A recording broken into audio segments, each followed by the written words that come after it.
बिस्मिल्लाहिर्रहमानिर्रहीम। इस वीडियो में हम determination of sample size for quantitative data के बारे में पढ़ते हैं। तो जैसे कि किसी सैंपल सर्वे के अंदर अगर हमारा जो टारगेट है वो है estimation of population mean mu. अब इसको हम कैसे एस्टिमेट करेंगे? हम एक्स बार के ज़रिए एस्टिमेट करेंगे। तो दिस मीन्स कि इसके लिए हमें एक्स बार चाहिए। अब ये एक्स बार जो है इसके अंदर हम क्या यूज़ करते हैं? हम डेटा यूज़ करते हैं और वो हमें सैंपल डेटा चाहिए x1 x2 up to xn। ये डेटा चाहिए होगा। इन वैल्यूज़ को हम यूज़ करेंगे इसमें, तो इससे हमें एस्टिमेट हो जाएगा पॉपुलेशन मीन म्यू। लेकिन सर्वे के बिल्कुल इनिशियल स्टेज पे जो हमें सबसे पहला प्रॉब्लम फेस होता है वो ये होता है कि what should be the sample size, कि सैंपल साइज़ क्या होना चाहिए, इस n को क्या होना चाहिए। अब हम देखते हैं कि जैसे कि हमारे पास इंटरवल एस्टिमेशन होता है x bar plus minus Z alpha by 2 sigma over under root n। अब इसमें ये जो टर्म है ये वाली यहाँ पे, अब ये हमारे पास एरर टर्म आ गई है जी अल्फ़ा बाई 2 और sigma over under root n। अब ये एरर टर्म है। अब एरर क्या होता है यहाँ पे? Error basically the difference between population mean and sample mean, ये एरर टर्म होती है। यानी कि एक्स बार माइनस म्यू के दरमियान जो डिफरेंस होगा उसको हम एरर टर्म कहते हैं।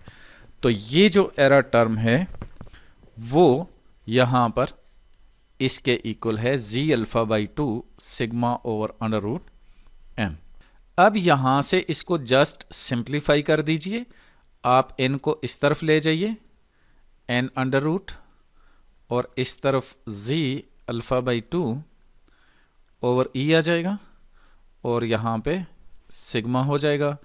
टेकिंग स्क्वायर तो n हमारे पास आ जाएगा जी अल्फ़ा बाई 2 ओवर ई और ये स्क्वायर हो जाएगा और यहाँ पर ये सिग्मा स्क्वायर हो जाएगा। तो ये सिग्मा स्क्वायर आ गया और जी अल्फ़ा बाई 2, तो ये हमारे पास सैंपल साइज़ की डिटर्मिनेशन हो गई और उसका फार्मूला आ गया। तो सैंपल साइज़ डिटर्मिन करने के लिए आप ये वाला फार्मूला यूज़ कर सकते हैं।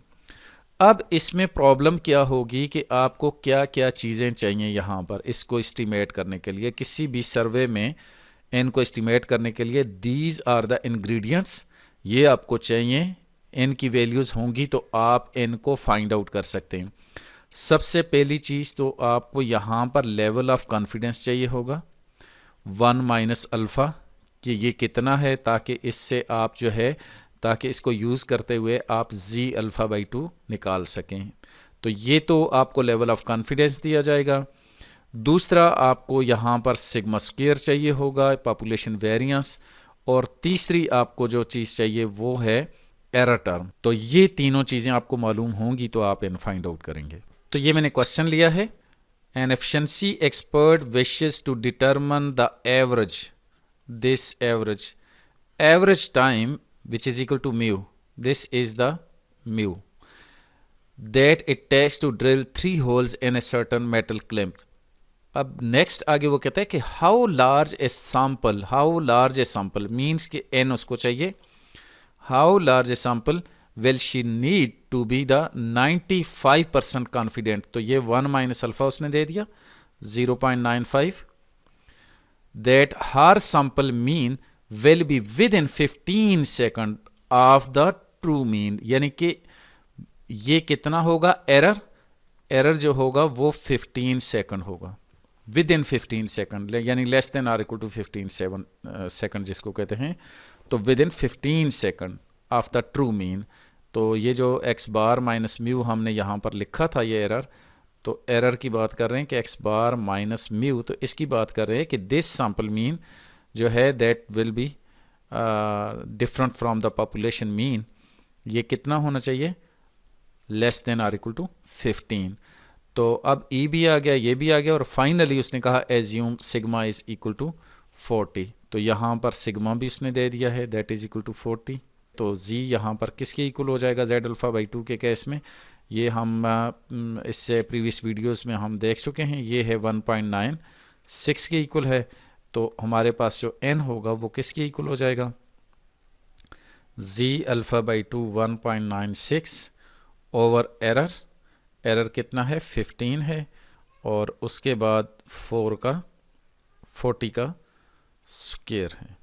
तो अब इसको हम सॉल्व करते हैं। तो ये सॉल्व करने के बाद ये आता है 27.31 और विच इज़ इक्वल टू 28। हमने नेक्स्ट हायर वैल्यू लेनी होती है इस केस में। तो आपके पास जो सैंपल साइज़ आया है वो 28 का आया है।